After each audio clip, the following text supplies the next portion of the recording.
Assalamualaikum warahmatullahi wabarakatuh. Perkenalkan, nama saya Samsa Sabila dari kelas 10 FH 1 SMP Kesehatan Anissa. Saya akan menjelaskan tentang teks eksposisi. Ini di videonya. Eksposisi, pengertian teks eksposisi dan struktur teks eksposisi. Pengertian teks eksposisi adalah paparan yang bertujuan memberitahu atau menerangkan suatu teks. Eksposisi bertujuan mengungkapkan suatu hal yang penting dan mengajak pembaca mendalami suatu permasalahan. Struktur teks eksposisi, tesis, pembuka sebagai pengantar teks eksposisi yang berisi pernyataan pendapat yang didukung oleh argumen-argumen.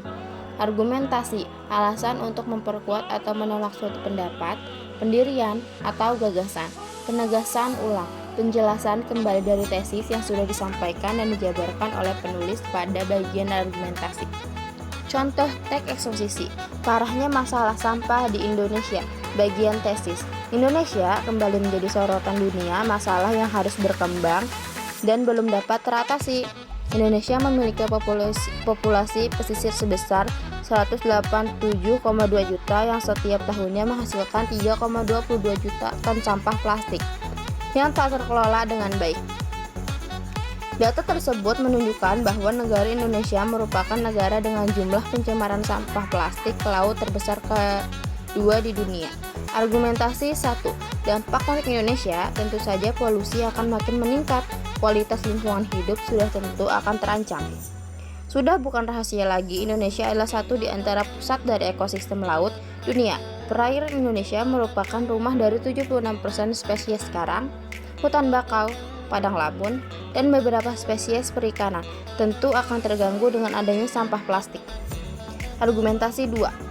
Selain dampak lingkungan, sampah plastik juga beresiko menekan kegiatan perekonomian Indonesia.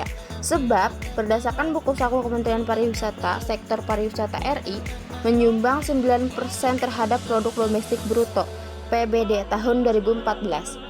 Adanya polusi perairan tentu saja akan berdampak pada penurunan kinerja pariwisata RI.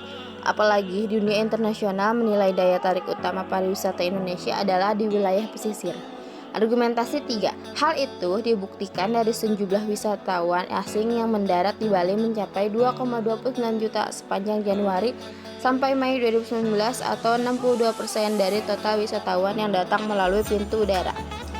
Ketika potensi pariwisata tidak bisa digarap akibat hambatan faktor polusi, laju pertumbuhan ekonomi semakin sulit untuk diangkat dari kisaran 5% seperti sekarang ini.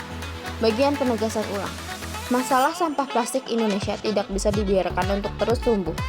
Pemerintah diharapkan untuk lebih tegas dalam membuat kebijakan untuk mengatasi masalah sampah plastik yang tersebut berkembang di Indonesia. Selain itu, diperlukan adanya kerja cerdas dan kerja keras yang tersinergi antara pemerintah dalam mengatasi masalah sampah ini. Nah, itu dia guys videonya. Sekian dari saya. Assalamualaikum warahmatullahi wabarakatuh.